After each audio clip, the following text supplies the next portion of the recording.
Nagsisimula ang kwento sa isang ulilang binatang nagngangalang Lin na nangangarap maging isang cultivator.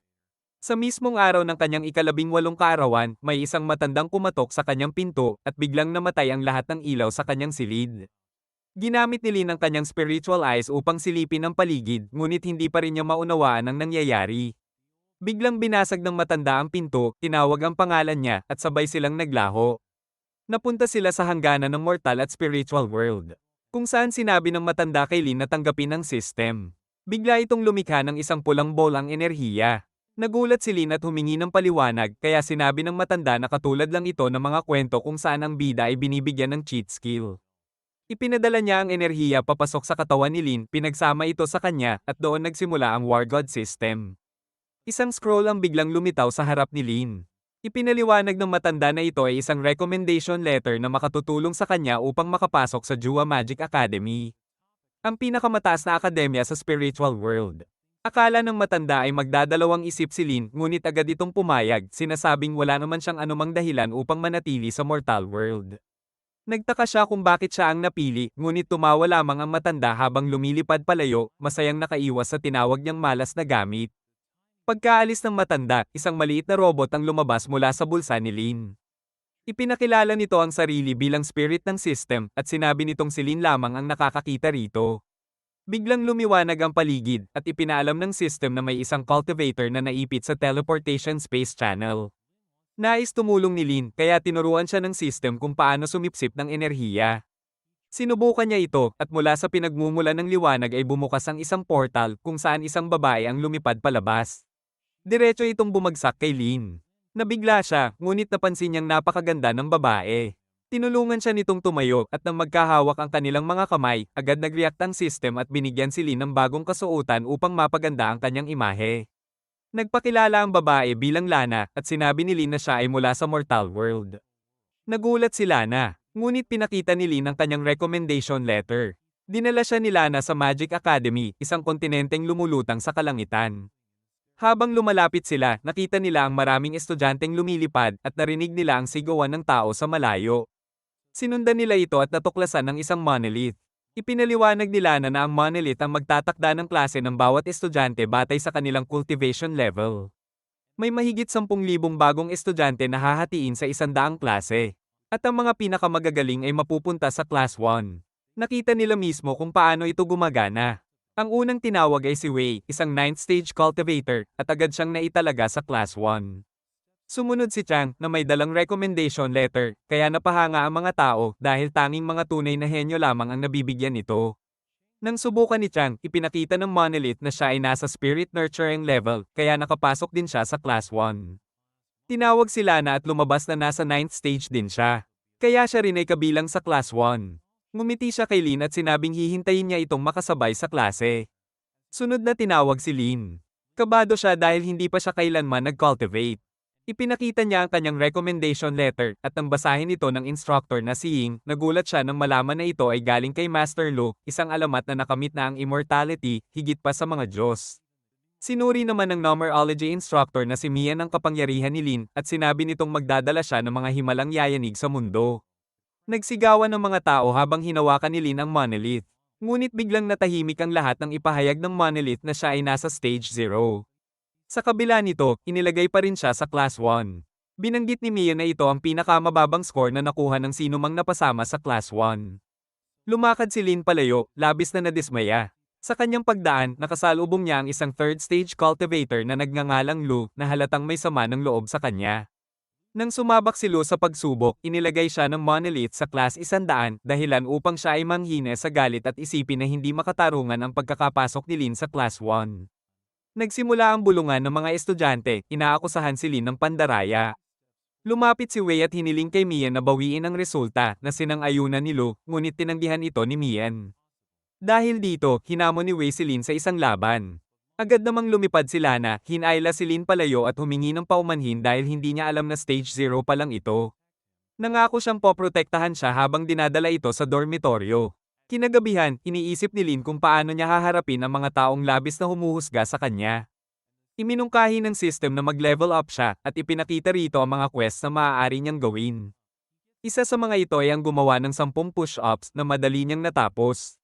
Dahil dito, umangat siya sa first stage at lumakas siya hanggang sa kayanan niyang mag-push up gamit ang isang daliri. Patuloy siyang gumawa ng mga quests hanggang umabot siya sa third stage gamit lang ang push-ups. Ngunit napansin niyang hindi na siya lumalakas pa, kaya iminungkahi ng system na humingi siya ng payo kay Lana. Habang papunta siya sa dorm, bigla siyang inambush. Ginamit ni Lin ang kanyang spiritual eyes upang umiwas sa mga atake at natuklasan niyang nasa third stage din ang kalaban. Nagpatuloy ang labanan at kahit tinamaan si Lin, mabilis niyang ginamit ang kanyang bagong bilis upang makailag at makaganti. Nagulat ang kalaban nang makita si Lin sa kanyang likuran at tinamaan ito ng isang malakas na sipa. Nang mahulog ang kalaban, nakilala niya ito, si Lo. Nagtaka si Lo kung paano umabot si Lin sa third stage sa napakaikling panahon. Sagot ni Lin, isa siyang genius, kaya kaya niyang mag-level up sa loob lamang ng ilang araw. Kumuha si Lo ng talisman at binalaan ng system si Lin na hindi niya ito kayang harangan o iwasan. Inirekomenda ng system na gamitin niya ang Heavenly Gateway upang tunawin ang kapangyarihan ng talisman. Ngunit labis itong mapanganib. Inihagis ni Lo ang talisman, ngunit bigla itong sumabog nang sabay na dumating si Lana, hawak ang kanyang espada at itinutok ito kay Lo. Ngunit sa sandaling iyon, nakita nila ang isa pang Lo na nakatayo sa pintuan ng dorm at tinatawag si Lin, dahilan upang silang lahat ay malito. Biglang inatake ng kalaban si Lana, ngunit nasalo ni Lin ang atake gamit ang Heavenly Gateway, tinutunaw ang kapangyarihan ng lalaki. Mabilis namang kumilos si Lana, inihampas ang kanyang espada at napaatras ang kalaban bago ito tuluyang umatras. Bumagsak si Lin sa kanyang mga tuhod, napagtantong napakalakas ng backlash ng teknik na ginamit niya. Habang papalapit si Lo na tila gustong makipag-away, tinakot siya ni Lana hanggang sa umurong ito. Iminungkahi ni Lana na magpatingin si Lin sa manggagamot, ngunit sinabi ni Lin na ayos lang siya dahil malapit na raw siyang makapasok sa fourth stage. Nakaramdam si Lana ng pagkadismaya dahil hindi siya nakatulong kay Lin. Ibinunyag niyang ang dahilan ng pagpasok niya sa akademya ay upang makamtan ng lakas para protektahan ng iba. Naniniwala siyang magiging kahanga-hanga si Lin balang araw, ngunit sa ngayon, gusto niyang siya muna ang magpoprotekta rito. Naalala ni Lin ang pag-atake sa kanya. Akala niya ay iimbestigahan ito ni Ying, ngunit binati lang siya nito sa pagiging kaaway ng buong paaralan. Sa klase ng cultivation, nagulat si Lin nang malamang ang kanilang guro ay isang puno na nagngangalang Ching. Ipinahayag ni Ching na iyon ang anyo na kinuha ng kanyang cultivation. Ikinwento ni Lana na may isa pang estudyanteng may recommendation letter na nasa spiritual nurturing level na. Ilang sandali pa, pumasok sa portal ang isang babae na nagngangalang So. Sinubukan ni Lin na gamitin ang kanyang spiritual eyes upang makita ang antas nito. Ngunit hindi niya ito mabasa dahil napakataas ng level ni So. Sinimulan ni Ching ang klase sa pagsasabing ipinadala niya ang trail ng cultivation realm para sa kanilang enlightenment at pinaalalahanan silang mag-focus. Ngunit agad din niyang tinapos ang klase. Nagulat si Lin, ngunit napansin niyang ang lahat ay nagme-meditate kaya ginamit niya muli ang kanyang spiritual eye. Nakita niyang napalilibutan ng enerhiya ang bawat isa. Ipinaliwanag ni Lana na ang cultivation realm ay hindi nakikita, kundi nararamdaman lamang. Nainis si Lin dahil hindi niya ito naranasan, kaya sinabi niyang babawi na lang siya sa susunod na klase. Sa swordsmanship class, nagpakilala mismo ang espada bilang kanilang guro. Nagsimula ito ng klase sa pagpapakawala ng enerhiya. Hindi ito naramdaman ni Lin, ngunit nang lingunin niya ang paligid, nakita niyang lahat ay nagme-meditate muli. Napagtanto niyang na-miss na naman niya ang pagkakataon. Sa susunod na klase, nakita niya ang isang bowl ang apoy na siya palang guro nila. Nagsimula itong magturo, ngunit wala siyang maintindihan sa sinasabi nito. Pagkatapos noon, si Ying naman ang nagturo sa moral class. Itinalaga niya agad si Lin bilang class representative at binigyan ng lahat ng cellphone, sinasabing iyon ang gagamitin nila sa buong klase. Nagsimula ang lahat sa paglalaro sa kani-kanilang telepono, ngunit naguluhan si Lin at tinanong kung bakit nila ito ginagawa. Ipinaliwanag ni Ying na ang moral class ay parang pay class, kaya huwag siyang magreklamo. Nalungkot si Lin dahil gusto talaga niyang matuto, sumunod ang klase sa numerology na pinangunahan ni Mien. Tinanggap niya ang lahat at ipinaliwanag ang overview ng subject. Natuwa si Lin dahil tila isa itong normal na klase. Ngunit pagkatapos magpaliwanag, sinabi ni Mien sa lahat na matulog at isulat kung ano ang napanaginipan nila. Biglang nakaramdam ng antok si Lin, ngunit bago siya tuluyang makatulog, sinabi ni Mien na may dugot labanan siyang haharapin pagmulat niya. Makalipas ang ilang sandali, ginaisang siya ni Lana, at napagtanto niyang nasa magic class na sila, kung saan gustong magdaos ni Ying ng isang magical sparring session. Pinapili ni Ying si Lana at Chang para maglaban. Habang papalapit si Chang, mabilis na umatake si Lana gamit ang fire skill, ngunit madali itong hinarang ni Chang. Umiikot si Lana at patuloy siyang umatake. Ngunit kayang-kaya siya ni Chang at naitulak siya palayo. Muling sumugod si Lana, ngunit muling nasalo ang mga atake niya. Sinabihan siya ni Chang na tumigil na. Lumipad si Lana sa himpapawid, binalot ang sarili sa apoy, at sumugod pababa. Ginamit ni Chang ang kanyang barrier upang protektahan ang sarili. Pinayuhan ng system si Lin na gamitin ang kanyang spiritual eyes, kaya sinunod niya ito at nakita niya ang mahina na punto ng teknik ni Chang. Nagpaulan ng apoy si Lana, ngunit pinigilan ito ng barrier. Bago makabawi si Chang, tinamaan ni Lana ang harang at nabasag ito ng bahagya. Sinubukan pa niyang tuluyang sirain ito, ngunit sinabi ni Chang na kulang pa ang cultivation niya, at ginamit nito ang isang skill na nagpabagsak sa kanya. Tumalon si Lin sa pagitan nila at ginamit ang Heavenly Gateway upang protektahan si Lana. Isang malakas na pagsabog ang sumunod, nabalot ng usok ang buong lugar. Inakala ng lahat na natalo na siya, ngunit nagulat sila nang makitang nakatayo pa rin siya.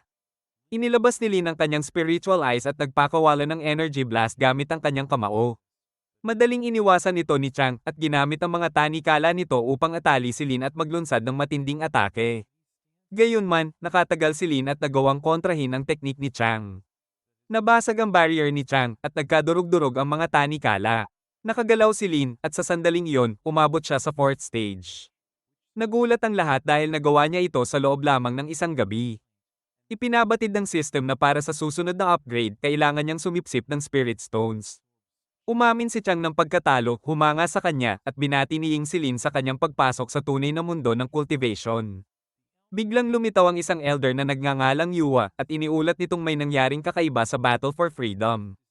Kaya agad na tinapos ni Ying ang klase at umalis. Lumapit si Chang kina Lin at Lana, sinasabing may malaking potensyal silang dalawa kaya handa siyang tumulong. Nang humingi si Lin ng Spirit Stones, nagulat si Lana dahil inakala niyang pera ang tinutukoy nito. Ipinaliwanag niyang ang Spirit Stones ang siyang pera ng mundo. Nahiya si Lin, ngunit binigyan siya ni Chang ng singsing na nagkakahalaga ng 5,000 Spirit Stones. Habang papalayong naglalakad, tinanong ni Chang kung mahilig din ba si Lin sa military, at doon nila nadiskubre na pareho silang interesado sa paksa. Dahil dito, naging magkaibigan sila at inimbitahan ni Chang si Lin na manood ng war movies sa bahay niya. Lumapit si Su, na nag-akala ring mabubuting tao sina Lin at Lana, at nais niyang makipagkaibigan. Sinabi niyang gusto niyang mag-aral ng moral class kasama si Lin, at sinabihan siya ni Lin na hanapin lang siya kapag kailangan ng tulong. Ipinahayag ng narration na ang Battle for Freedom ay isang taunang survival contest kung saan lahat ng disciples ay kailangang lumahok. Naglabas ang system ng isang espesyal na quest na nagsasabing kailangan ni Lin na makapasok sa top 50 upang makatanggap ng spiritual weapon. Binalaan siya ng system na kapag nabigo siya, magiging babae siya. Napanaginipan ni Lin ang sarili niyang nagiging babae. Dahilan upang siya ay matakot ng labis. Pagkagising niya, napagtanto niyang kailangan niyang magpalakas agad dahil ayaw niyang mabaigo sa quest. Ginamit niya ang mga Spirit Stones at umabot siya sa 7th stage. Ipinabatid ng system na mas lumakas na ang kanyang katawan. Sinubukan niyang sumuntok at napansin niyang kaya niyang maglabas ng sunod-sunod na malalakas na atake, kaya naniwala siyang may pag-asa siyang matapos ang quest. Tinanong niya ang system tungkol sa Battle for Freedom. Kaya ipinakita nito ang mapa ng laban, isang malawakang labanan na lalahukan ng mahigit 50,000 estudyante.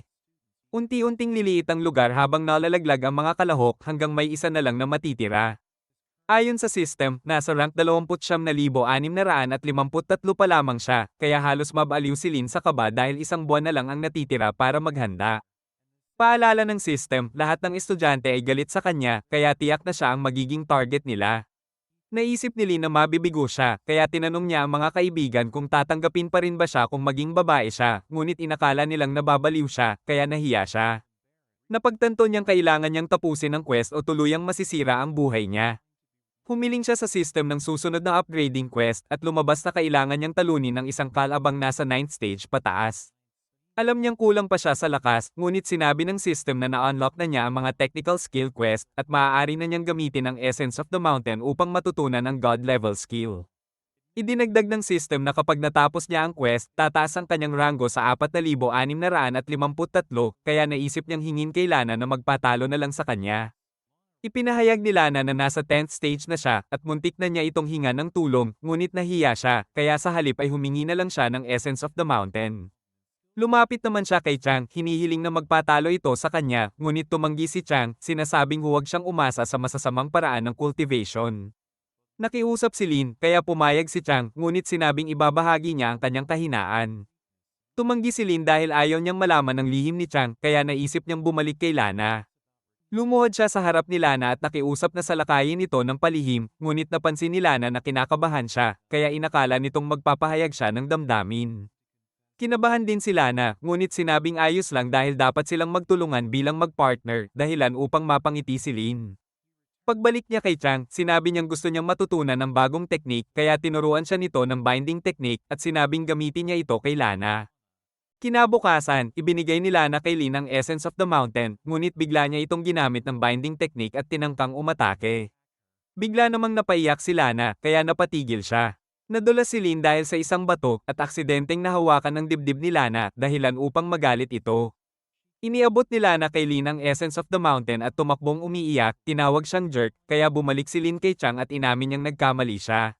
Kinagabihan, binasa ni Lin ang mga tala ni Lana at nalaman niya ang tungkol sa rank 1 disciple na si Wong. Isang napakalakas na mandirigma. Ipinayo ni Lana sa tala na kapag nakita ni Lin si Wong, tumakas siya at humingi ng tulong dahil gusto niyang protektahan ito sa darating na laban. Kinain ni Lin ang Essence of the Mountain at habang nag-iisip ng paraan upang humingi ng tawad, bigla siyang sumakit ang tiyan dahil nagsimula ng kumilos ang Essence. Dinala siya nito sa matinding pagtatae at sinabi ng system na tatagal ito ng 13 araw, pagkatapos nito ay matutunan niya ang God level skill. Ngunit dahil 10 araw na lang bago ang laban, natakot siya na baka magpatuloy ito hanggang sa mismong kompetisyon. Kinabukasan, puyat at pagod si Lin dahil buong gabi siyang nakaupo sa palikuran. Nangamba siyang hindi siya makasali sa laban, ngunit ipinaliwanag ng system na walang paraan upang mapabilis ang proseso. Sa klase, napansin ng lahat na wala si Lin at narinig ito ni Lana. Kumakatok si Chang sa pintuan ni Lin at tinanong kung bakit hindi ito pumasok. Ipinaliwanag ni Lin na kailangan niyang tanggalin ang bara. At inakala ni Chang na tinatalo niya ang kanyang inner demon. Kaya nagsimula itong magdasal ng Hard Sutra upang tulungan siya. Habang nagdarasal si Chang, bumilis ang proseso at halos mawala ng lakas si Lin. Nakiusap siyang bumalik ito araw-araw, ngunit sinabi ni Chang na hindi na siya aalis at magpapatuloy lang sa pagdasal. Patuloy na nagdurusa si Lin sa palikuran habang lalo pang bumibilis ang proseso. Makalipas ang ilang araw, halos matapos na ang proseso dahil tinulungan siya ni Chang mula simula hanggang ngayon. Samantala, nagtipon ng mga disciples sa harap ng monolith habang nagtatanong sila na kung bakit hindi pa rin siya kinakausap ni Lin. Sa kabilang banda, pinipilit pa rin ni Lin na tiisin ang sakit. Hanggang sa lapitan siya ng isang aso na nagpakilalang Dubai, isang observer. Alam nitong nahihirapan si Lin, kaya sinubukan nitong gamitin ang kapangyarihan nito upang tulungan siya, ngunit hindi ito ganoon kaepektibo. Naramdaman ni Dubai ang napakalakas na potensyal ni Lin, kaya sinabi nitong gusto niyang manatili sa tabi nito. Lumitaw si Elder Yua, at ipinahayag na magsisimula na ang Battle for Freedom pagpasok nila sa lugar ng laban. Ipinaliwanag niyang batay sa kontribusyon ng bawat isa ang magiging ranggo nila. At naglabas siya ng gininto ang liwanag na nagsisilbing proteksyon sa bawat disciple. Kapag nasira ito, automatiko silang maaalis sa laban. Pagkatapos magpaliwanag, itinelesport ni Yua ang lahat papunta sa battlefield at nagsimula ang labanan. Sina Chang at Su ay agad na nagpatomba ng maraming kalaban. Samantala, humarap si Lu kay Lin, ngunit madaling nabasag ni Lin ang kanyang espada. Nang hingan niya ito ng toilet paper, sinabi ni Lu na wala siya nito, kaya lumakad na lang palayo si Lin. Samantala, nakamasid si Lana sa arena habang sinusundan ang lokasyon ni Lin, ngunit dahil galit pa rin siya, ayaw pa niyang makita ito. Sa kabilang banda, si Lin ay nagtatago sa likod ng puno habang dumudumi, at malapit nang matapos nang bigla siyang makita ng isang 8th-stage disciple na agad siyang nakilala. Hinamon siya nito sa laban, ngunit dumating ang 49 na 9th-stage disciples. Lahat galit kay Lin at gustong pabagsakin siya. Sinabi ng 8th-stage disciple na hindi niya naman kinamumuhian si Lin pero gusto niyang makuha ang bounty sa ulo nito. Sagot naman ni Lin, mas mabuti raw kung isang tao lang ang kukuha ng lahat ng bounty, kaya't bigla nilang naisip na mas kikita sila kung maglalaban-laban sila sa halip na magtulungan. Habang patuloy si Lin sa kanyang ginagawa, natapos niya ang quest, kaya't natutunan niya ang God level skill. Inirekomenda ng system na gamitin ito bilang counter-attack. Bigla siyang nagliwanag ng matindi habang hinarap ang mga disipulong umatake sa kanya. Ginamit niya ang bagong skill at isang napakalakas na energy beam ang pinakawalan niya na agad sumabog at winasak ang mga kalaban. Sa pagkatalo ng mga 9th stage cultivators, nakumpleto ni Lin ang upgrade quest kaya umabot siya sa 8th stage. Ngunit pinaalalahanan siya ng system na wala siyang tsansang makapasok sa top 50 kung hindi siya magpapatuloy sa pag-upgrade. Tinanong niya kung ano ang susunod na misyon. At ibinunyag ng system na kailangan niyang talunin ang 10 ninth stage cultivators at matutunan ng Earth Martial Arts sa Black Rock Peak upang makaakyat sa susunod na antas. Nakita niya ang Black Rock Peak na lumulutang sa kalangitan, ngunit nagtataka siya kung paano siya makakarating doon. Biglang lumapit si Lo, humihingi ng tulong. Binuksan ni Lo ang lihim na portal kung saan nagtatago ang mga natitirang estudyante ng Class 1. Ipinaliwanag niya na mahina silang lahat at ayaw nilang makipaglaban sa iba. Ipinagtapat nila na gusto nilang makarating si Lin sa tuktok dahil taglay daw niya ang puso ng isang mahina, kaya hinihiling nila na patayin sila ng marahan. Para hindi sila masaktan. Tinanggap ito ni Lin at masaya niyang tinapos sila, kaya mabilis na tumaas ang kanyang ranggo. Ngunit galit ang mga manunood, iniisip nilang labag ito sa mga patakaran. Nasa rank 7,864 na ngayon si Lin at iniisip kung paano tatapusin ang upgrade quest nang bigla siyang binalaan ng system na may paparating na malakas na cultivator. Isang puno ang nahati sa gitna at lumitaw ang DC pulong umatake sa kanya, ngunit bago pa ito makalapit, tinamaan ito ng energy beam at agad natalo. Hindi pa siya nakakahinga nang muli siyang binalaan ng system, may isa pang malakas na kalaban sa paligid. Paglingon niya, nakita niya ang isang babaeng lumulutang sa ere, si Queen, na nasa spiritual nurturing level at dating ikalawa sa nakaraang paligsahan. Nakilala siya ni Queen at inimbitahan siyang maglaro, sinasabing gusto niyang makipaglaro sa mga lalaki mula sa mortal world upang makita kung uri niya sila. Inalok niya si Lin ng isang laro, 20 tanong sa loob ng 10 minuto. Pumayag si Lin, kaya naupo sila at nagsimula ang laro. Sa umpisa, nagtatanong si Queen tungkol sa mortal world, pero kalaunan ay lumipat sa mga tao sa academy. Tinanong niya kung sino ang mas maganda, Lana o So, at pinili ni Lin si So. Tinawag siya ni Queen na traitor, iniisip na nobya ni Lin si Lana, ngunit itinanggi niya ito, ipinaliwanag na galit si Lana dahil aksidente niyang nahawakan ng dibdib nito. Sinuri ni Queen ang aura ni Lin at nakumpirmang nagsasabi siya ng totoo, kaya nagpatuloy siya sa tanong, mas maganda ba ako kaysa kay Lana? Sagot ni Lin, oo, kaya't natuwa si Queen. Naubos na ang oras nila, ngunit nagpumilit si Queen na itanong ang huling tanong, mas gusto mo bang maging isang ordinaryong ngunit masayang mortal?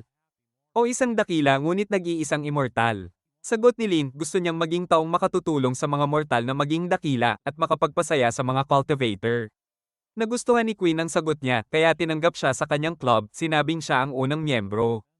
Aalis na sana si Lin, pero sinabi ni Queen na hindi siya pwedeng umalis dahil maglalaro pa sila hanggang matapos ang paligsahan. Binalaan siya ng system na hindi siya makakapasok sa top 50 kung mananatili siya kay Queen. Kaya nag-isip siya ng paraan. Naisip niyang sakyan ang Wallace ni Queen at sinabi niyang may alam siyang magandang lugar para maglaro. Itinuro niya ito sa Black Rock Peak. Samantala, nakasalubong ni Lana si Dubai na nagbabalitang may mga disipulong humahabol kay Lin para sa bounty. Ayon kay Dubai, mahina si Lin ngayon dahil sa pagtatae, bunga ng maling pagpractice ng divine art. Sinabi niyang naamoy niya si Lin dahil sa amoy ng dumi, at doon naintindihan ni Lana kung bakit iniiwasan siya ni Lin. Biglang dumating si Wei at inatake sila gamit ang kanyang kakayahan. Sa kabilang eksena, dumating na sina Lin at Queen sa Black Rock Peak. Binalaan ng system si Lin na sisipsipin na niya ang lakas ng lupa, ngunit aabutin ito ng 24 na oras bago makumpleto. Iminungkahi ng system na salakayin si Queen kapag tapos na ang proseso. Habang nakatingin sila sa paligid, napansin nila ang isang kakaibang cultivator sa tuktok. Nagpakilala ito bilang Chen, sinabing hinihintay niya si Lin pero bigla itong nawala. Tinanong ni Lin si Queen kung nakita rin niya ito, ngunit hindi raw niya maalala at sinabi niyang baka guni-guni lang iyon ni Lin. Samantala, sa academy, napag-usapan ni Ying at Minyan si Chen. Ayon kay Ying, na-stalk daw si Chen sa 8th stage, ngunit sinabi ni Minyan na naloko lang siya, ginawa iyon ni Chen upang iwasan ang karma. Dagdag pa ni Minyan, hindi niya alam ang tunay na antas ni Chen, ngunit mas interesado siya kay Lin dahil lahat ng estudyanteng inirekomenda ngayong taon ay tila konektado sa kanya pagkatapos ng pag-uusap ni Ying at Minyan. Sinabi ni Ying na nakaka-curious si Minyan dahil dati raw pinahawak siya ng pinuno ng akademya ng isang opisina bago ito biglang nawala. Ngunit ayon kay Ying, wala siyang anumang tala o record tungkol sa nakaraan ni Minyan kaya nagtataka siya kung sino talaga ito. Natawa lamang si Minyan at sinabing malalaman din ni Ying ang totoo sa tamang panahon. Samantala, nasalag ni Lana ang isa sa mga kasanayan ni Wei at napagtanto niyang siya ang umatake kay Lin. Tinanong niya ito kung bakit tina-target si Lin. Sinabi ni Wei na mga mortal ang mga kaaway niya at pinayuhan si Lana na lumayo kay Lin kung ayaw nitong maging kalaban ng kanyang sekta. Biglang umatake si Dubai ngunit mabilis na nakapagsigawa ng kontra si Wei. Lumapit si Lana at nagpalitan sila ng malalakas na atake. Ngunit nagawa pa rin siyang itulak ni Wei. Napagtanto nilang dumating na ang mga disipulo ng sekta ni Wei kaya tumakbo sina Lana at Dubai, ngunit tiwala si Wei na hindi sila makakatakas. Samantala, naglalaro pa rin sina Lin at Queen. Nanalo si Lin sa laro, ngunit inedit ni Queen ang programa kaya siya naman ang nanalo sa rematch. Ikinwento ni Queen na gusto niyang magtayo ng gaming company sa Mortal World at nais niyang gawing manager si Lin. Habang nag-uusap sila, ipinaalam ng system na 5 minuto na lamang at matatapos na ang proseso ng pag-absorb ng Earth Energy dahil napabilis ito ng magandang mood ni Lin. Habang pinagmamasdan nila ang pagsikat ng araw, inamin ni Queen na nag-enjoy siya at tinawag si Lin na una niyang kaibigan.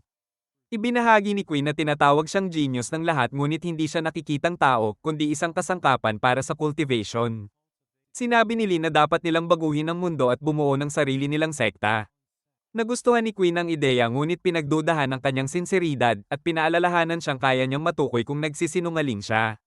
Ayon kay Queen, mula nang umakyat sila sa tuktok, hindi na nagsasabi ng totoo si Lin dahil malabo ang aura nito.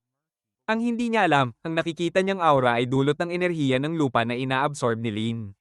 Sinubukan ni Lin na ipaliwanag ito, ngunit hindi siya pinaniwalaan ni Queen dahil abala raw sila sa paglalaro at wala siyang oras para mag-ensayo. Biglang sinuspinde ng system ang proseso ng engravings at nawala ang malabong aura ni Lin. Inamin ni Lin na gusto talaga niyang atakihin si Queen. Alam ni Queen na totoo ito kaya hinamon niya siyang gawin yon sabay labas ng kanyang staff. Naghanda si Lin sa laban ngunit sinabi niyang nagsasabi siya ng totoo at hindi niya nais na saktan ito. Dahil dito, nagduda si Queen at ibinaba ang kanyang depensa. Biglang pinakawalan ng system ang enerhiya mula sa katawan ni Lin dahilan upang mapa-address si Queen. Agad siyang gumanti gamit ang kanyang sandata at napaluhod si Lin. Tinanong ni Queen kung bakit siya inatake ngunit ipinaliwanag ni Lin na aksidente lamang iyon. Napatunayan ni Queen na nagsasabi siya ng totoo. Ipinaliwanag ni Lin na ang kanyang pagsasanay ang nakaapekto sa kanyang aura, ngunit hindi pa rin siya pinaniwalaan ni Queen. Kaya inamin ni Lin ang tungkol sa War God system na ginagamit niya upang lumakas. Nainis si Queen dahil nalaman niyang nagsasabi nga ito ng totoo at napagtanto niyang mali ang kanyang mga paratang. Inutusan niya si Lin na magsinungaling kaya sinabi nito na hindi siya gumagamit ng system at gumagamit lamang siya ng essence upang lumakas. Napatunayan ni Queen na nagsisinungaling ito.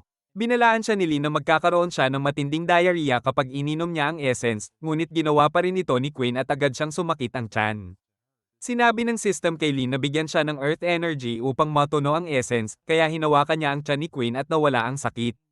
Habang aalis na si Lin, pinigilan siya ni Queen at binigyan siya ng headband. Ipinaliwanag niya na kapag suot ni Lin ito, hindi siya masasaktan ng mga cultivator na nasa spiritual nurturing level. Isinuot ni Lin ang headband at tumalon pababa ng platform. Sinabi ng system na may natitirang 47 oras bago matapos ang Battle for Freedom at nasa ranggong 7,864 pa rin siya, ngunit may posibilidad siyang makapasok sa top 50. Bigla siyang inatake ng isang malakas na cultivator, si Wong, ang pinakamahusay na disipulo sa buong akademya. Tinawag ni Wong si Chen at hinamon ito sa isang laban, sabay pagbabanta na lilipulin niya ang lahat kung hindi ito lalabas.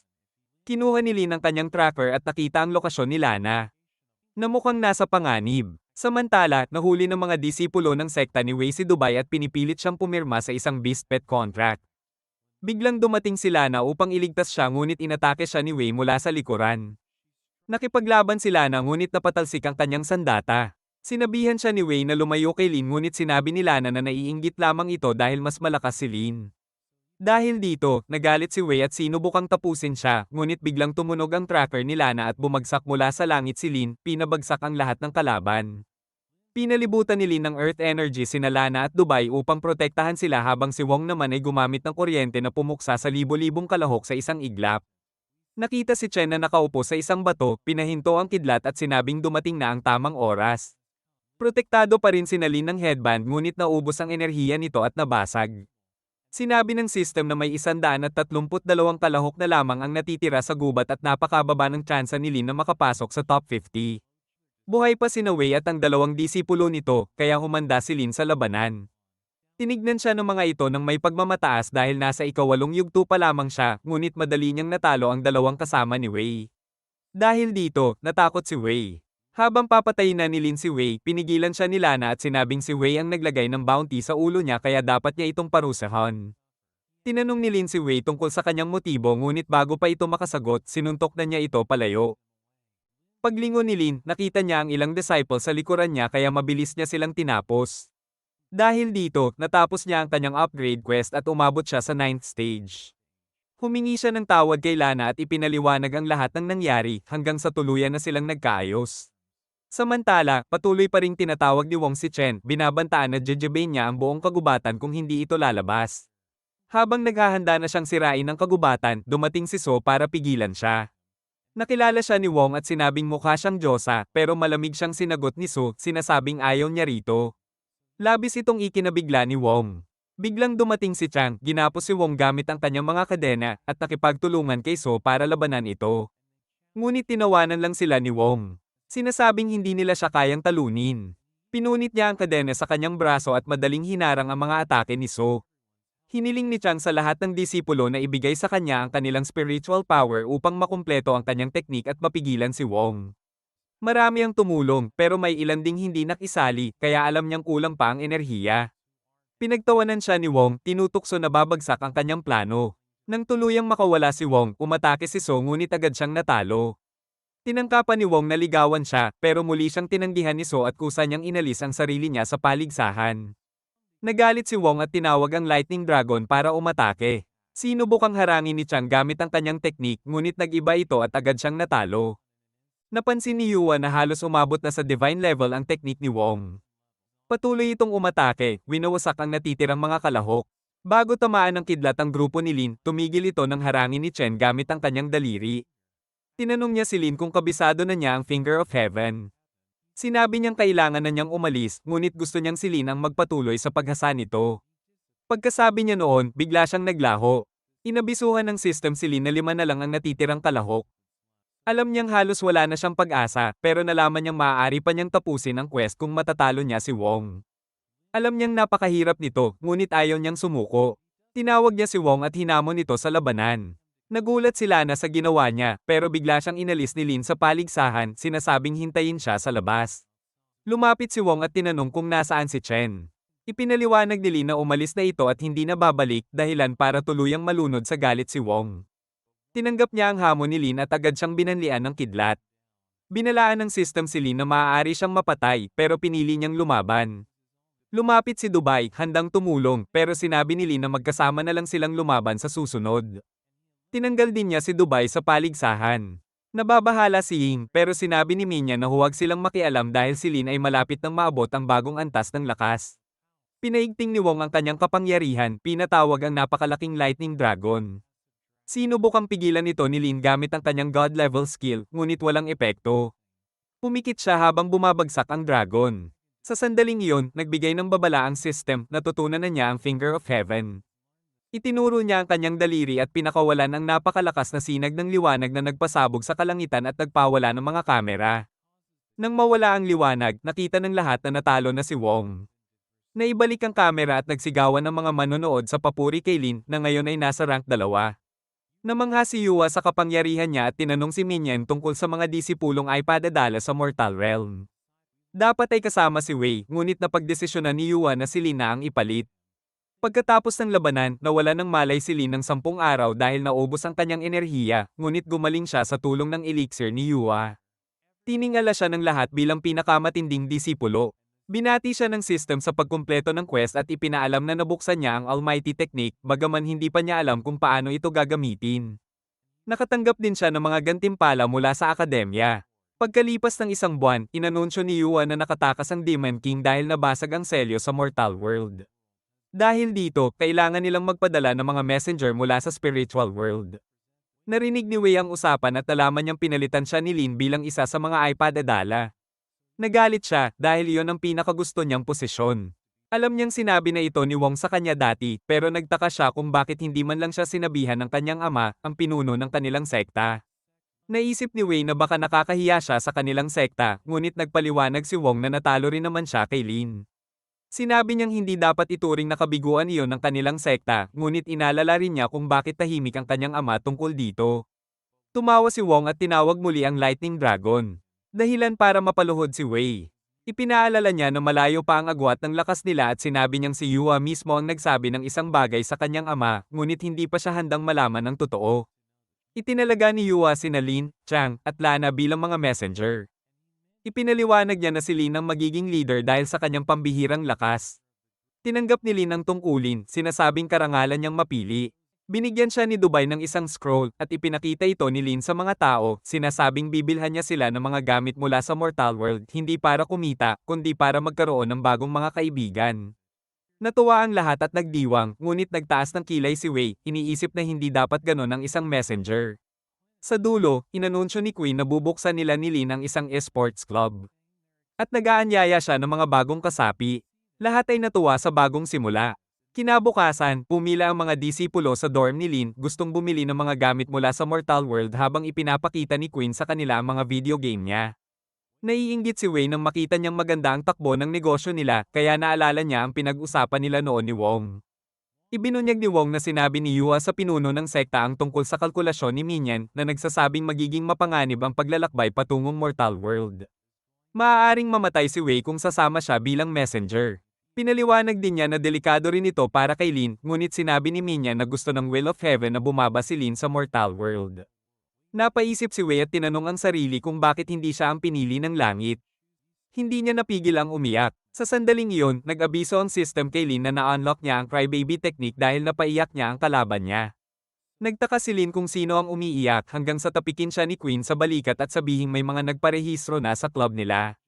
Sinabi ni Lin na dahil iyon sa galing niyang mag-market. Nakita sila ni Lana at nagselos ito, lalo na nang ibigay ni Queen kay Lin ang storage ring niya at sabihing espesyal iyon.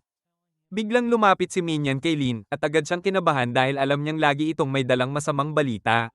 Sinabi ni Minyan na may mahalaga siyang sasabihin kaya dali-daling tumakbo si Lin at inutusan ng mga kaibigan niyang mag-empake. Tinanong ni Lana si Minyan kung ano ang sasabihin niya kay Lin at sinabi nitong magiging mapanganib at puno ng kamatayan ang paglalakbay nila at wala silang magagawa tungkol doon. Habang naghahanda sila para umalis, binuksan ni Chang ang portal patungo sa Mortal Realm. Bigla namang lumitaw ang mga itim na kamay na kumapit kay Lin at itinulak palayo ang iba. Kumapit si Lana sa kanya habang hinihila siya papasok sa portal at nakapasok din si Chang bago ito tuluyang nagsara. Sinubukan ni Lana na gisingin si Lin ngunit binalot siya ng mga itim na kamay at nawalan siya ng malay. Nag-warning ang system kay Lin na nasa panganib ang buhay niya kaya ginaisang siya nito. Nagulat siya nang mapansing nahuhulog siya mula sa napakataas, mga 3 kilometro sa taas ng dagat. Niyakap niya si Lana habang sinasabi ng system ang distansya nila sa lupa, ngunit hindi nito sinabi kung ano ang dapat gawin. Ginamit ni Lin ang Earth Energy para balutin ang katawan nilang dalawa bilang proteksyon. Habang bumabagsak, nadaanan nila ang isang kakaibang flower spirit at nasira ang katawan nito. Bumagsak sila ng may matinding puwersa, pero nakaligtas pa rin. Nagising si Lana at nakita niyang malubha ang kalagayan ni Lin. Dumating si Chang at ginamit ang mahika niya para pagalingin si Lin. Biglang may narinig silang humihingi ng tulong. Itinuro ng mga kasama ni Lin ang ulo niya, kaya kinuha niya ang salamin at nakita ang isang bulaklak na nakadikit doon. Nagsalita ito, tinatanong kung bakit raw niya ninakaw ang katawan nito. Bigla itong naglaho habang isang napakalaking barko ang tumakip sa langit. Sa barkong iyon, may babaeng nagngangalang Ling at iniulat niyang nakita na niya ang mga messenger. Inutusan niya silang sumama sa kanya. Sumakay sila sa barko at dinala sa isang lugar.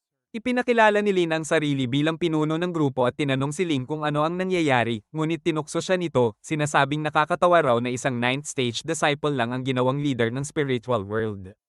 Hinugot ni Lana ang espada niya at tinanong si Ling kung ano ang gusto nito. Naghanda si Ling lumaban at inihayag na nasa 10th stage na siya. Bago pa sila magbanggaan, biglang kumuha ng litrato si Chang sa kanila, sinasabing nahuli na niya ang kanilang mga spirit. Nagbiro siyang ipapadala niya ito kay Ling at pinaalalahanan si Lana na dapat panatilihin nila ang magandang relasyon sa Mortal World. Nagsorry si Lana sa inasal niya. Pagbaba nila sa barko, sinabi ni Ling na sundan siya at dinala sila sa mga nakatataas. Ipinakilala ng isang babae ang sarili bilang Yua, ang presidente ng Alliance. Nakilala agad siya ni Lin dahil napapanood niya ito sa mga cultivation ads sa Mortal World. Alam ni Lana na ang mga superior ni Ling ay nasa spiritual nurturing level at sinabi ni Yua na nagtipon sila para sa isang combat mission. Akala ni Lin ay lalaban sila sa Demon Lord pero natawa ang iba. Ipinahayag ni Sho, ang deacon ng Alliance, na matagal nang natalo ang Demon Lord at kailangan na lang nilang tapusin ang mga disciples ng Demon Cult. Ipinaliwanag din niya na tinanggap lamang nila ang grupo ni Lin para maipadala agad pabalik sa spiritual world dahil hindi na raw kailangan ng Alliance ang tulong nila. Binuksan ni Shaw ang isang portal, ngunit sinabi ni Chang na wala man lang silang ipinakitang paggalang, paalala na magkaalyado dapat sila. Sagot ni Shaw, ilang beses na raw siyang humingi ng tulong kay Minion ngunit walang ipinadalang reinforcement kaya napilitan silang harapin mag-isa ang panganib. Nadismaya siya at tinawag silang pinakamahinang messenger na nakita niya. Biglang tumunog ang alarm, inaatake ang gusali ng mga Blood Clan warriors. Nagulat si Yua dahil akala niya kakampi na ng Demon Cult ang buong Blood Clan. Nais tumulong ng grupo ni Lin pero nagalit si Shaw, sinabing ang tanging misyon nila ay itaboy pabalik sa spiritual world. Tumanggi silang umalis kaya inatake sila ni Shaw gamit ang energy beam. Gumamit si Chang ng barrier para protektahan sila. Nagbanta si Shaw na lalabanan sila kung hindi sila aalis. Pero hinamon siya ni Chang kapag natalo niya ito, dapat tanggapin ni Shaw ang tulong nila. Ngunit payo ng system kay Lin, siya ang dapat lumaban sa halip na si Chang. Sinabi ni Lin na siya ang makakalaban ni Shaw. Pumayag si Shaw at agad gumamit ng water skill habang ginamit naman ni Lin ang earth energy para protektahan ang sarili. Biglang lumitaw si Ling sa likuran niya at sinabing wala siyang karapatang haminin ang ama niya, sabay tendang malakas kay Lin. Patuloy siyang binugbog ni Ling habang sinasabi ni Shaw na sumuko na siya at tinawag itong genius. Ngunit nagawang masunggaban ni Lin si Ling at gumamit ito ng skill para makawala. Muli siyang sumugod at bawat suntok niya ay nagdudulot ng malalakas na pagsabog. Ginamit ni Lin ang Heavenly Gateway para sipsipin ang mga atake ni Ling kaya umatras ito. Nagpakawala si Ling ng energy ball pero naabsorb din ito ng Heavenly Gateway. Ginamit ni Lin ang enerhiya niya at sumugod kay Shaw habang inilabas naman ni Shaw ang kanyang God-level skill upang depensahan ang sarili. Ngunit ginamit ni Lin ang Crybaby skill. At biglang naalala ni Shaw ang sandaling iniwan siya ng kanyang asawa. Papalapit na si Lin para tapusin siya, ngunit sinipsip ni Yua ang lahat ng enerhiya niya.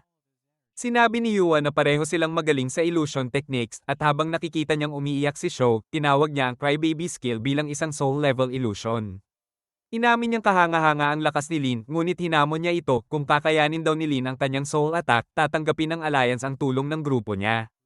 Ginamit ni Yua ang kanyang kakayahan at binalot si Lin ng makapangyarihang enerhiya. Tumanggi si Lin na sumuko, kaya sumugod si Yua, ngunit bigla siyang nawala ng malay nang mapasok niya ang area of effect ng teknik ni Lin. Sinunggaban siya ni Lin at ginamit ang Almighty Technique, naglabas siya ng napakalakas na aura habang isang haligi ng liwanag ang bomb-alot sa paligid, tinatanggal ang illusion ni Yua. Nagulat ang lahat sa nakita nila. Ipinaliwanag ng system na ang Almighty Technique ay nagbibigay kay Lin ng kakayahang gawing ganap sa mundo ang anumang hangarin niya. Dahan-dahan siyang bumaba sa lupa habang napagtanto ni Shaw kung gaano kalawak ang mundo ng cultivation. Tinanong ni Yua kung gumamit ba siya ng illusion. Ngunit itinanggi ito ni Lin, sinabing iyon ay isang uri ng soul attack. Tinanggap ni Yua ang pagkatalo at ipinahayag na tatanggapin na nila ang tulong ng grupo niya. Muling tumunog ang alarm, kaya agad silang nagbukas ng portal. Sinamahan ni Shaw sina Lin at Ling, at bago sila ihulog sa portal ay sinabi nitong magkasundo dapat sila. Habang tina-transport, nag-abiso ang system kay Lin na naperpekto na niya ang kanyang spiritual eyes, kaya kayanan niyang makita ang lahat ng bagay pagdating nila sa Ghost Village. Ipinaliwanag ni Ling na ang misyon nila ay magsagawa ng pagsisiyasat tungkol sa kalaban upang makagawa ng kontraplano ang punong tanggapan. Binalaan niya si Lin na nakakalaso ng mist sa paligid, kaya ginamit niya ang isang skill upang obserbahan ang lugar. Ibinunyag ng system na kaya ng earth energy na tanggalin ang laso ng mist at ang spiritual eyes ay nagbibigay daan upang makita sa loob nito. Nakadetect si Ling ng dalawang malalakas na kalaban at agad niya itong iniulat sa headquarters, humihingi ng reinforcement. Natanggap ng alliance ang ulat at pinag-isipan nila kung magpapadala ng 2 disipulo para tumulong kay Lin. Tumutol si Shaw dahil masisira raw ang battle formation kung mga kasama ni Lin ang ipapadala. Ngunit nag-alala sina Lana at Chang. Kaya nakiusap silang sumama sa labanan. Samantala, papalapit na ang mga kalaban kina Lin at habang kumakalat ang mist, inutusan siya ni Ling na umatras. Tumanggi si Lin at inactivate ang kanyang spiritual eyes, sinasabing mali ang ulat ni Ling, 4 na kalaban ang papalapit, hindi 2. Patuloy na kumalat ang mist, ngunit itinulak ito ni Lin gamit ang kanyang enerhiya, sabay sabing papasok siya para suriin ang kalaban. Binalot niya ang sarili ng earth energy at pumasok sa ulap. Ilang sandali lang, bumalik siya, hawak si Ling at tumatakbong palayo. Hiningi niya ang phone ni Ling at sinabi niyang ang mga kalaban ay nasa spiritual nurturing level, kaya kakailanganin nila ng tulong. Nakarinig sila ng mga iyak mula sa mga kalaban at ipinaliwanag ni Lin na kinausap niya ang mga ito sa loob ng mist. Akala ng mga ito ay niloloko sila, kaya inatake siya, ngunit ginamit niya ang crybaby skill para mapigilan sila.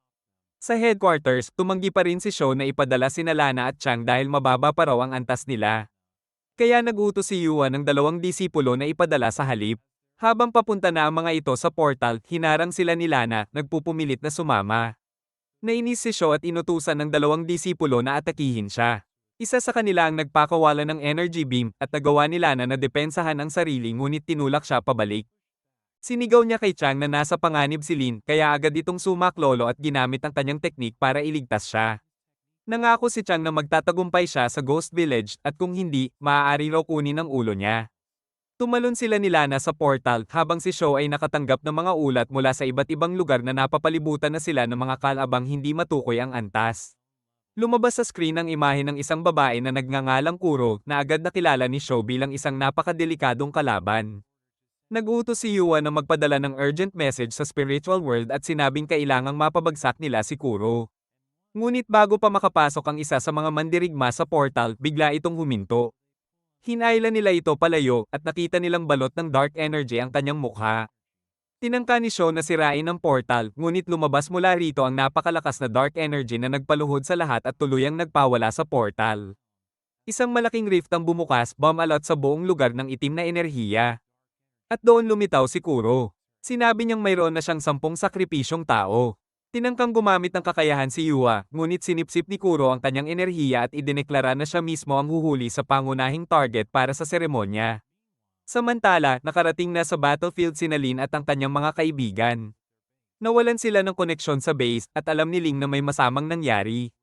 Sinabi niyang wala na silang kontrol sa sitwasyon at iminungkahi ang pag-urong upang makabalik sila na may reinforcement. Ngunit tumutol si Lin. Sinabi niyang hindi pa tapos ang laban at naniniwala si Chang na maaari pa nilang baguhin ang sitwasyon. Napansin ni Lin na masyadong tahimik kaya sumilip siya at biglang may vampire na sumugod sa kanya. Ginamit ng vampire ang kanyang skill para dalhin siya sa ere bago siya biglang binitawan. Habang nahuhulog, inatake siya ng dalawang vampire at nawalan siya ng malay. Sinubukan siyang tulungan ni Chang ngunit isang vampire ang pumihil sa kanya at itinulak siya pabalik. Ginamit ni Chang ang kanyang binding technique, iginapos ang kalaban sa mga kadena bago ito tinapos ng isang malakas na atake. Patuloy namang bumabagsak si Lin habang dalawang vampire ang umatake kay Chang, pinigilan siyang makalapit. Bago pa bumagsak si Lin sa lupa, tumalon si Lana para sagipin siya, ngunit isang demon ang tumawag ng kidlat at tinamaan silang dalawa. Bumagsak sila sa lupa at sinugod ni Lana ang demonyo, ngunit gumamit ito ng lightning spell na nagpahandusay sa kanya. Papunta na ang demon upang tapusin siya, ngunit dumating si Chang at sinaksak ito. Nasalo ng demon ang kanyang blade, at habang papalapit ang mga vampire, ginamit ni Chang ang kanyang barrier upang maprotektahan sila. Nakabawi si Lana at agad tumakbo papunta kay Lin. Pero isang vampire ang hamarang sa daan niya, gamit ang sonic attack para pigilan siya. Hinawakan ng kalaban si Lin, handang kagatin ang kanyang leeg, pero ginamit ni Lin ang kanyang almighty technique para i-disable ang mga kalaban. Dahil dito, nataranta ang mga ito at sinamantala ng kanyang mga kaibigan ang pagkakataon para pabagsakin sila. Nang makatayo muli si Lin, biglang may rift na bumukas sa likod niya. Mula roon, may mga kamay na humila sa kanya papasok bago ito tuluyang nagsara. Samantala, naghahanda si Kuro para sa seremonya. Inabot niya ang isang bola na puno ng madilim na enerhiya at sa loob nito ay makikita si Lin habang gin-icing siya ng system.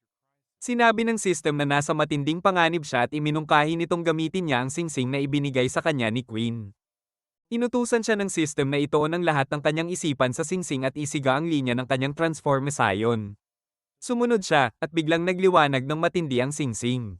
Sa sandaling iyon, nakita niya ang isang braso ng babae na humawak sa kanyang kamay. Nagsara ang rift bago pa makapasok si Lana at nang muntikan na siyang kagatin ng vampire, iniligtas siya ni Chang at itinulak palayo ang kalaban. Napansin ni Lana ang isa pang rift sa likod ni Ling, kaya ginamit niya ang kanyang kakayahan at tinuhag ito ng kanyang sandata, muntik na niyang tamaan si Kuro sa kabilang panig. Sa sandaling iyon, sumabog ang bola ng enerhiya, naglabas ng malakas na shockwave na nagpahagi sa mga vampire. Mula sa gitna ng liwanag, lumitaw si Queen, hawak-hawak si Lin. Mabilis siyang kumilos, pinabagsak ang mga vampire sa isang iglap at ipinadala ang mga kaibigan ni Lin sa rift. Lumapit si Kuro at napansin ang singsing ni Lin. Agad niya itong nakilala bilang isang divine item, isang gamit na nagbibigay kakayahan sa nagsusuot na maglakbay sa kalawakan. Nakilala rin ni Queen si Kuro. At doon niya natuklasan na si Kuro ay nasa divine level. Nagtaka si Queen kung bakit siya nasa mortal world. Binuksan ni Kuro ang isa pang rift at sinubukang umatake kay Queen, pero biglang lumitaw ang bulaklak, sinabihan siyang manahimik, at sinunog ang kanyang kamay, kaya napilitan siyang umatras. Nang maglaho ang bulaklak, binitawan ni Queen si Lin, sinabing pinapabagal lang siya nito. Pagkaraan, bigla siyang lumitaw sa likuran ni Kuro at pinutol ang isang pakpak nito. Tumalon palayo si Kuro. Habang bumalik si Queen sa kanyang mga kasama at sinabing hindi kayang gamitin ni Kuro ang buong lakas niya habang nasa mortal na mundo, kaya may tsansa silang manalo. Tinanggal ni Kuro ang kanyang mga pakpak at tinawag ang Divine Nail, isang sandatang sumisipsip ng enerhiya ng isang cultivator na nahuli niya. Ipinako niya ito sa lupa, at mula roon ay lumitaw ang isang Divine Sword. Inilahad ni Kuro na inutusan siya ng Diyos na pumunta sa mortal na mundo at gamitin ang tatlong Divine Weapons para patayin si Lin. Kinuha niya ang espada at nagsimulang lumapit sa kanila, habang sinasabi ng system kay Lin na ang espada ay kayang basagin ang mga batas ng mundo at kaya ring sirain ang mismong system. Ibinato ni Kuro ang Divine Nail kay Lin at tinamaan ang kanyang kamay. Bigla siyang na-teleport palapit kay Kuro. At doon sinaksak ni Kuro ang kanyang kamay, nagdulot ng pagkalason sa kanyang katawan hanggang sa siya'y bumagsak. Tinangka siyang tulungan ng kanyang mga kaibigan, pero pinigilan sila ng isang hindi kilalang puwersa na kumitil sa kanilang mga kapangyarihan. Isang disk ang lumipad papunta kay Kuro, isa pa pala itong divine weapon. Inactivate niya ito at nabuo ang isang napakalaking formation sa paligid nila. Bumagsak si Kuro sa lupa at sinabing sisirain ng formation ng buong mundo pagsikat ng araw. Nagulat si Lana at tinanong kung bakit niya ito ginagawa. Sagot ni Kuro, kailangan niyang patayin si Lin dahil hindi ito kabilang sa mundong ito, at pagkatapos ay nawalan siya ng malay. Inalok ang kaluluwang ni Lin ng pagpipilian, isakripisyo ang isa sa kanyang buhay kapalit ng absolute power. Halos pumayag na siya, ngunit isang fairy ang humadlang at sinabihan siyang huwag. Kumalat ang corruption hanggang sa kanyang mga mata at nakita niya ang isang higanteng espada. Ipinaliwanag ng system na nasa loob siya ng isang mundo sa loob ng kanyang katawan. Naglabas ng mga tanikala ang espada at binalot ang system, dahilan para kumalat ang corruption. Ipinaliwanag ng system na pinuputol ng espada ang koneksyon nila. Lumitaw ang fairy mula sa system at tinangkang lapitan ni Lin, pero sinabihan siyang huwag dahil maaari siyang mahulog sa isang calamity kapag hinawakan niya ito. Ipinakilala ng fairy ang sarili bilang Tina. Galing siya sa isang mundong nawala si Lin dahil sa isang calamity. Ginamit niya ang lahat ng kanyang kapangyarihan para makasunod sa kanya sa mundong ito, umaasang mababago ang tadhana. Tumulong si Master Lo para matagpuan siya, at binago ni Tina ang sarili upang maging system na laging kasama ni Lin. Ngunit dahil hindi siya kabilang sa mundong ito, aalisin siya ng langit. Habang unti-unting naglalaho si Tina sa kanyang mga alaala, napagtanto ni Lin na siya pala ang nagpoprotekta sa kanya sa lahat ng oras. Sinabi ni Tina na matatapos lamang ang calamity kapag tuluyan na siyang nawala, pero niyakap siya ni Lin. Bago sila tamaan ng kidlat, ginamit ni Lin ang Finger of Heaven upang wasakin ang kalangitan, at nakabalik sila sa totoong mundo. Nang magising siya, nakita niyang walang malay ang lahat ng kanyang mga kaibigan. Lumapit si Tina at sinabing maaari pa nilang pigilan ang calamity, ngunit patuloy itong babalik hanggat hindi siya naglalaho. Habang papalapit ng ma-activate ang formation, sinabi ni Lin na gusto niyang manatili si Tina, ngunit nagsimula na itong maglaho, dahilan para siya'y malungkot. Sinabi ni Tina na mananatili siya bilang espiritu ng system hanggang sa huli. Pinayuhan niya si Lin na maghanda para sa kanilang huling laban. Ginamit ni Lin ang Almighty Technique para kontrolin ang mga divine weapons. Ipinaliwanag ni Tina na kayang sirain ng Divine Nail ang formation, kaya ginamit ni Lin ang kanyang spiritual eyes upang makita ang kahinaan nito. Tinuhog niya ang mahina nitong bahagi gamit ang Divine Nail at winasak ang formation. Kinuha niya ang Divine Sword at itinuro ito sa langit. Isang higanteng ball ang kidlat ang bumagsak mula sa ulap, pero ginamit ni Lin ang teknik na Sword of Heaven, nagpalabas ng napakalakas na sinag ng enerhiya na tumalo sa kidlat at tuluyang nagpahinto sa calamity. Lumiwanag ang langit at muling sumikat ang araw. Habang unti-unting naglalaho si Tina, binigyan niya si Lin ng huling misyon, hanapin siya sa Kingdom of Spirits. Sinabi niyang muli silang magkikita kapag natapos niya ang misyon, at tuluyan siyang nagpaalam bago siya maglaho ng lubos. Pagkatapos ng labanan, nalaman na ligtas ang lahat ng cultivator. Nananatili pa rin kay Lin ang mga divine weapons, ngunit hindi pa niya kayang gamitin ang kapangyarihan ng mga ito.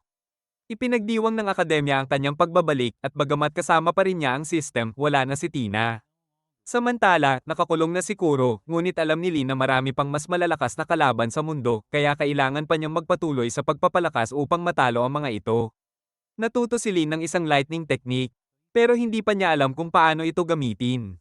Kahit na malaki ang nawala sa kanyang mga alaala, hindi pa rin niya nakakalimutan si Tina. Samantala, nakilala natin ang isang babae na nagngangalang Tenno habang naghahanda siyang gumawa ng bagong pinta. Habang nakatingin siya sa talon, nakita niya ang refleksyon ng kanyang ibang sarili at nagsimula silang mag-usap habang tinutulungan siya nito sa pagpipinta.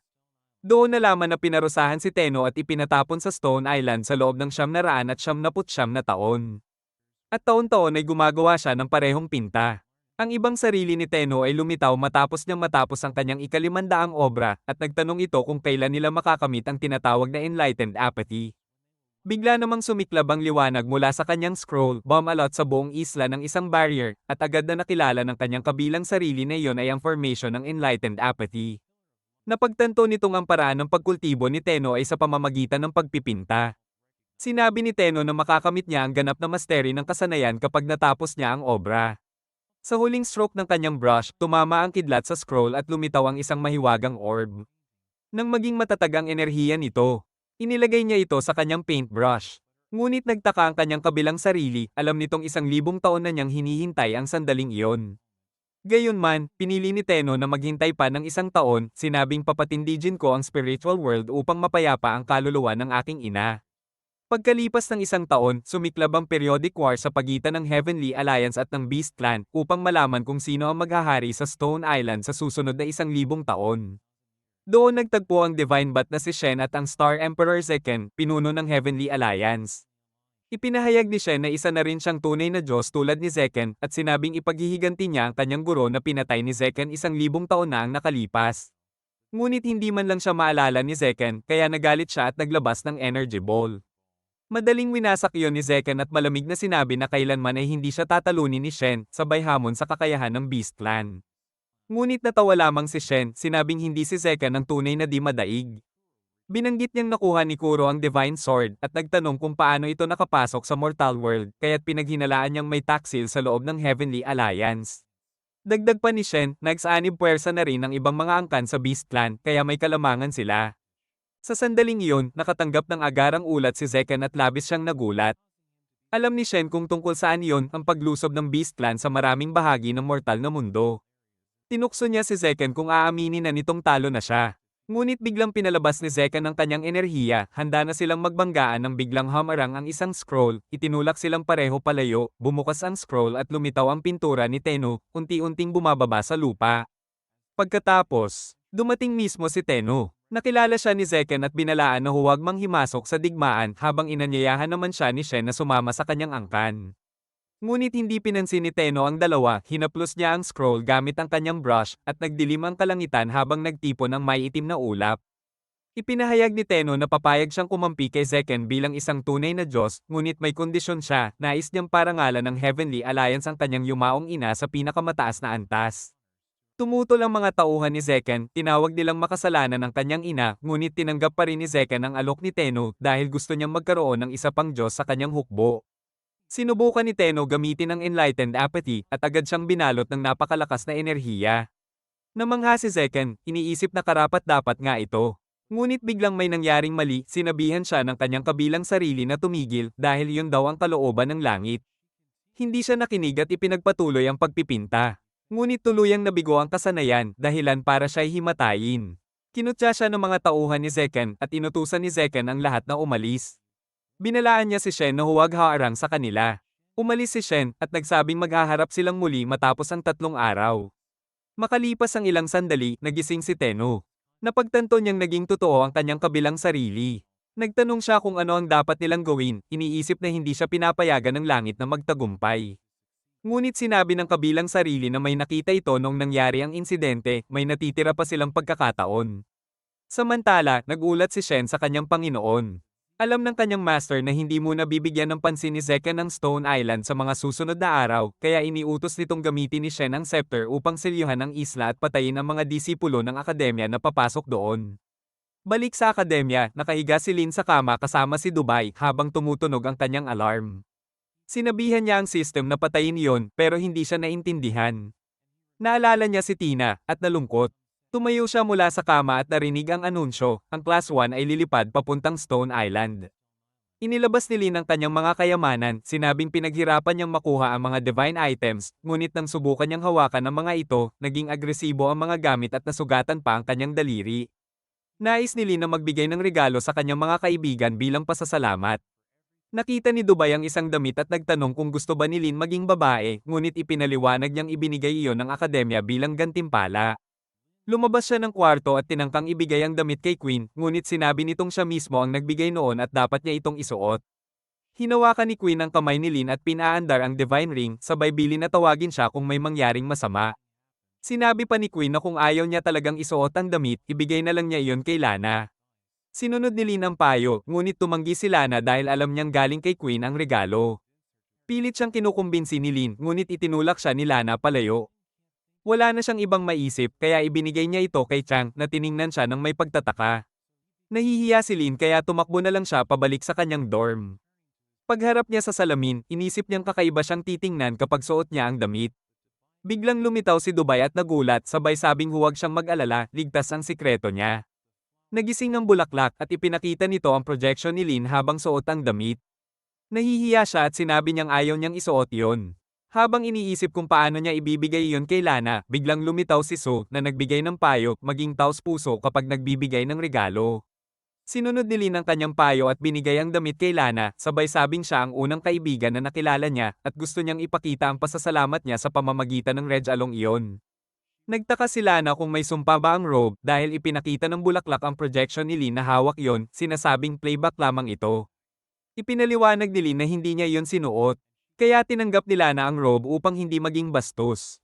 Hiniling ni Lin na isuot niya ito, kaya sinuot ni Lana ang damit pero biglang bumalat sa kanya ang madilim na enerhiya. Nag-alala si Lin, ngunit sinabi ni Lana na malapit na siyang mag-breakthrough. Nabalot siya ng liwanag at bigla siyang naglaho, pagkatapos ay muling lumitaw na may pakpak. Naabot niya ang spiritual nurturing level at ibinunyag niyang ang robe ay isang oportunidad para sa breakthrough, kaya nagpasalamat siya kay Lin. Sinubukan ni Lin na hiramin ang damit ngunit tumanggi si Lana at tinanong kung may ipinagmamayabang pa ba siyang pagkalalaki. Sa sandaling iyon, nakatanggap sila ng anunsyo na malapit na silang tumungo sa Stone Island, kaya pinatawag ang lahat ng disipulo sa plaza. Napagtanto ni Lin na wala pa siyang dalang gamit ngunit lumipad si Lana at isinama siya habang sumusunod naman sa kanila ang Divine Nail. Pagdating sa plaza, nagtipon na ang mga disipulo at naghahanda ng umalis. Hiniling ni Chang kay Ying na hintayin pa ang kanyang mga kaibigan, ngunit nagpas siyang umalis si Ying nang wala sila. Lumipad ang barko, at ipinaliwanag ni Ying na pupunta sila sa Stone Island upang masaksihan ang labanan ng dalawang Diyos. Bigla nilang narinig ang mga sigaw ng Class 100, na nagpapalakpakan para kay Lin habang lumilipad siya papunta sa barko kasama si Lana. Nais ni Chang na hintayin sila, ngunit naalala ni Ying ang babala ni Minya na magiging mapanganib ang paglalakbay at ang panganib ay may kinalaman kay Lin. Kaya pinaandar niya ang barko at sinabi sa lahat na papasok na sila sa kalawakan. Habang lumilipad sila na papunta sa barko, mabilis itong umaakyat kaya mukhang hindi sila aabot. Ngunit biglang lumitaw si Wong at ibinunyag niyang ang mga nagawa ni Lin ang nagbigay sa kanya ng inspirasyon para makamit ang kanyang sariling breakthrough. Gusto niyang suklian ito kaya binalot niya sila sa lightning bubble at inihagis papunta sa barko na tumulong upang maabot nila ito. Habang papalapit sila sa barko, naalala ni Ying ang sinabi sa kanya ni Minyan, walang makapipigil sa heavenly calamity, ngunit tanging tao lamang ang makakatalo sa langit. Sinabihan siyang pag-isahin ng mga estudyante at gawin silang maniwala na kaya nilang manalo. Kaya nagkunwari siyang kontrabida at sinabi sa lahat na bibilis ang barko pagkalipas ng 10 segundo upang hindi makasabay si Lin. Nagsimula siyang magbilang habang si Chen ay nag-isip ng paraan. Ginamit niya ang kanyang kakayahan upang pabilisin si Lin at tinawag ang mga estudyante upang ipahiram ang kanilang lakas. Pinagsama nila ang kanilang enerhiya at nakalikha siya ng tunnel para sa kanyang mga kaibigan, ngunit kailangan pa niya ng mas maraming lakas. Ginamit ni So ang kanyang sandata upang palawakin ang tunnel, ngunit bago makarating si Lana, bigla siyang bumagsak. Agad siyang sinagip ni Lin. May natitira na lamang 2 segundo, ngunit sumigaw si Chang na huwag silang susuko. Sa sandaling iyon, naalala ni Lin ang kanyang lightning technique, ang kakayahang kontrolin ang lahat ng anyo ng kidlat. Ginamit niya ito upang itulak sila palapit at gumawa ang divine nail ng portal sa harap nila, inilulunsad si Lin papasok sa tunnel. Nakarating siya sa barko sa tamang oras at agad itong bumilis, tinangay silang lahat patungo sa kalawakan habang nagpalakpakan ng mga estudyante para kay Lin. Samantala, nakatanggap ng ulat si Shen na handa na ang kanyang hukbo para sa lakayin ng Stone Island. Nagbigay siya ng pagsamba sa Heavenly God at pinaandar ang scepter. Ipinakita naman ni Ying sa lahat ang projection ng Stone Island, na tinuturing ni Shen bilang banal na lupain ng Beast Clan. Ipinaliwanag ni Ying na 10,000 taon na ang nakalilipas, nawasak ang pinakamakapangyarihang sibilisasyon, ang Purple Star, na nag-iwan ng isang mahalagang artifact sa isla. Simula noon, patuloy ang labanan ng mga tao at mga demonyo upang hanapin iyon hanggang sa sumiklab ang Millennium War. Ipinahayag ni Ying na ang Heavenly Alliance ang nagpasimula ng digmaan upang hanapin ang artifact, ngunit nang hindi nila ito makita, ginamit nila ang digmaan upang pahinain ang Beast Clan. Samantala, ginagamit naman ng Beast Clan ang digmaan upang pigilan ang mga alitang panloob. Sa 10 Millennium Wars, 3 beses natalo ang mga tao, at iyon ay dahil hindi sila lumahok. Nais ni Shen na mahanap ang Purple Star Artifact upang wakasan ang digmaan. Humiling siya ng tulong sa langit at sinabi ng kanyang master na kayang selyuhan ng scepter ang buong isla at kapag nagawa niya iyon, siya na ang magiging puno ng espasyong iyon. Hinawakan ni Shen ang scepter at sinimulang gamitin ang kapangyarihan nito habang dumarating naman ang barko sa Stone Island. Alam ni Shen na dumating na ang mga disipulo kaya iniutos niyang salakayin sila ng mga halimaw. Sa kabilang panig, gumalaw si Tenno ng kanyang brush at napaligiran siya ng tubig na bumuo ng isang screen. Dahan-dahan niyang binuwag ang brush at lumitaw ang mahiwagang orb. Ipinaliwanag ni Tenno na regalo ito sa kanya at sinabihan ng kanyang kabilang sarili na itoon ang lahat ng lakas dito. Nagliwanag ng matindi ang orb habang inalala ni Tenno ang kanyang nakita noong insidente, isang scepter na nagpipigil sa Stone Island habang ito'y unti-unting bumabagsak. Napagtanto niyang naghalo na ang kanilang enerhiya sa lupa dahilan kung bakit nakikita ng kanyang kabilang sarili ang hinaharap ng isla. Bigla siyang nakaramdam ng kaba at lumitaw sa screen si Shen. Napansin ni Tenno na dapat ay naghahanda pa sina Shen at Zeken sa kanilang labanan, kaya nagtaka siya kung bakit nasa Stone Island ito. Naisip niyang baka matatalo ang mga tao at iminungkahi ng kabilang sarili na ipagbigay alam ito sa Heavenly Alliance, ngunit alam ni Tenno na hindi sila maniniwala. Bigla siyang nakaramdam ng hindi maipaliwanag na kirot at sa gitna nito ay nakita nila ang imahe ng isang babae bago tuluyang naglaho ang screen. Nakilala ni Tenno ang babae bilang tagapangalaga ng mga guho ng Purple Star at ibinunyag niyang ang brush na hawak niya ay minsang ibinigay ng tagapangalaga sa kanyang ina. Ipinahayag ni Tenno na ang kanyang ina ay dating nanirahan sa Purple Star, isang sibilisasyong gumagamit ng agham bilang paraan ng cultivation. Mas makapangyarihan noon ang mga tao ng Purple Star kaysa sa Heavenly Alliance, ngunit dahil sa kanilang siyentipikong pag-unlad, sinuwi nila ang kalooban ng langit. Dahil dito, pinarusahan sila ng heavenly punishment at tuluyang nawasak ang Purple Star. Nakagawa ng paraan ng ina ni Tenno para mabuhay dahil wala siya roon nang mangyari ang trahedya, pero isinumpa pa rin siya ng langit unti-unting nanghina ang kanyang katawan hanggang sa tuluyang malanta ang kanyang buhay. Tinuring silang dayuhan ng Heavenly Alliance. Kaya tumakas silang mag-ina papuntang Stone Island upang hanapin ang mga guho ng Purple Star. Doon nila nakilala ang Guardian na nagbigay sa kanyang ina ng brush na may kapangyarihan ng Purple Star. Nang pumanaw ang kanyang ina, ipinasa nito kay Tenno ang brush na ngayon ay ibinunyag niyang ang artifact na hinahanap ng lahat. Naniniwala si Tenno na taglay ng mga guho ng Purple Star ang napakalakas na kapangyarihan kaya gusto niyang hanapin ito. Nakita nila muli ang sulyap sa hinaharap. At naisip ni Tenno na baka magamit niya ang kapangyarihan ng Purple Star upang mahigitan ng Heavenly Alliance. Samantala, ginamit ni Shen ang lakas ng scepter na naglabas ng madilim na alon na bomb alot sa buong isla, binibigyan siya ng kakayahang makita ang lahat ng nasa paligid. Nais niyang mahanap ang mga guho ng Purple Star at sinabi ng kanyang master na siya na ngayon ang pinuno ng Stone Island. Sa barko naman, sinabi ni Ying sa mga disipulo na magkakaroon sila ng outdoor survival activity. Nalito ang lahat dahil akala nila'y manonood lamang sila ng digmaan. Hinati sila ni Ying sa 4 na grupo. Pinangunahan ni Chang ang unang grupo at ipinakita niyang nagdala siya ng mortal weapons, ngunit kinwestiyon ni Wei ang kalidad ng mga ito habang nagdududa ang iba kung gagana ba talaga ang mga ordinaryong sandata. Inanunsyo ni Ying na ang mga disipulong may mataas na antas ang mamumuno sa iba pang mga grupo. Ngunit nang si Lina ang tawagin, sinabi niyang hindi siya pwedeng sumali sa kahit aling koponan dahil masyado siyang malakas, kailangan daw niyang kumilos mag-isa.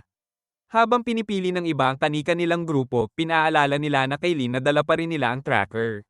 Sinabihan siya ni Ying na bumaba ng barko ngunit nagtaka siya kung paano dahil lumilipad pa ito. Wala nang sabi-sabi. Itinulak siya ni Ying palabas ng barko kaya bumagsak siya sa lupa. Habang tumatayo, tiningnan ni Lin ang upgrade quest sa system, kailangan daw niyang tumalon mula sa tuktok ng mataas na bundok upang umabot sa susunod na antas. Nakita niya ang isang bundok na maaari niyang gamitin, ngunit biglang nayanig ang lupa at bumalot sa lugar ang pulang harang. Samantala, sinusubukan ni Tenno na makipag-ugnayan sa langit kasama ang kanyang kabilang sarili, ngunit itinakwil siya ng langit samantalang tinanggap naman ang kabilang bersyon niya. Natuklasan niyang nakita na niya ang ruins at sinubukan niyang buksan ito pero biglang lumitaw ang pulang harang at napagtanto niyang nangyayari na ang hinaharap na nakita nila. Umabot ang harang sa mga disipulo at napansin nilang naisguro na ang buong Stone Island. Nagtaka sila kung sino ang may kagagawan. Lumipad si Shen sa kalangitan at nagbanta na aatakihin ang mga disipulo. Gumamit si Ying ng barrier upang protektahan ang barko, ngunit pinalakas ni Shen ang kanyang sonic attack, na nagpahina sa pandinig at pandaman ng lahat. Pinilit ni Ying na dalhin ang barko sa kalapit na village. Nahihirapan si Lin sa atake, kaya ginamit niya ang kanyang spiritual eyes na nagpakita sa kanya kay Shen na nasa divine level. Sinuri niya ang scepter at napag-isipang baka kayang sirain ito ng Finger of Heaven. Itinigil ni Shen ang pag-atake at idineklara niyang siya na ang ruler ng mundong iyon, sabay utos sa mga halimaw ng isla na maglingkod sa kanya. Pagkatapos ay nagpalabas siya ng bola ng enerhiya na patuloy na lumalaki at winawasak ang lahat ng madaanan. Malapit na itong tamaan si Lin, ngunit lumitaw ang Divine Nail at iniligtas siya sa tiyak na kamatayan. Ginamit muli ni Lin ang kanyang spiritual eyes at nakita niya sa tuktok ng bundok ang Enlightened Apathy Formation, isang teknik ng Heavenly Alliance. Nagpasya siyang puntahan ito. Habang lumilipad papunta sa nayo ng barko, nabasag ang barrier ni Ying, at muntik nang mahulog ang mga disipulo, pero nasagip niya sila, at ligtas silang lumapag sa bubong ng isang gusali. Ipinaliwanag ni Ying sa mga pinuno ng grupo na may defensive formation sa nayon, at kailangan nilang pagsamahin ang kanilang lakas upang buhayin ito. Sinunod nila ang kanyang utos, at nag-ana ang formation, na pumihil sa atake ni Shen. Sa kabilang banda, natuklasan ni Shen ang lokasyon ng mga guho ng Purple Star. Iniutos ng kanyang master na patayin ang lahat ng human cultivators, kaya tinawag ni Shen ang mga sinaunang halimaw. Isa sa mga ito ang umatake kay Lin, ngunit nakailag siya. Napagtanto niyang nahulog ang tracker, kaya sinubukan niya itong kunin, ngunit tinamaan siya ng isang atake at pinagkaguluhan ng mga halimaw. Habang dumarami ang mga halimaw na sumusugod sa mga disipulo, sinira nila ang barrier, at mukhang malapit na silang matalo.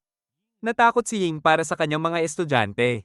Kaya ginamit niya ang isang makapangyarihang atake upang itulak ang mga halimaw palayo, ngunit labis siyang nanghina.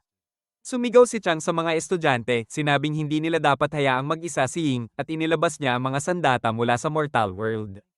Ipinaliwanag niyang maaari silang lumaban kahit walang spiritual power. Kinuha niya ang isang rifle, sabay sigaw na lumaban hanggang sa huli, at sumama sa kanya ang lahat. Samantala, sinabi ng mas batang bersyon ni Tenno na naisguro na ang Stone Island, kaya hindi na siya makakonekta sa langit, ngunit alam na raw niya ang dapat gawin. Sinabi niya kay Tenno na hawak nila ang susi sa mga guho, ngunit biglang lumitaw si Shen sa kanilang harapan, at inutusan silang ibigay iyon sa kanya. Gumamit sila ng Almighty Technique upang patahimikin ang mga halimaw, dahilan upang umatras ang mga ito. Nakuha niya muli ang tracker at nagpatuloy papunta sa bundok, iniisip kung anong misteryo ang naghihintay sa kanya roon.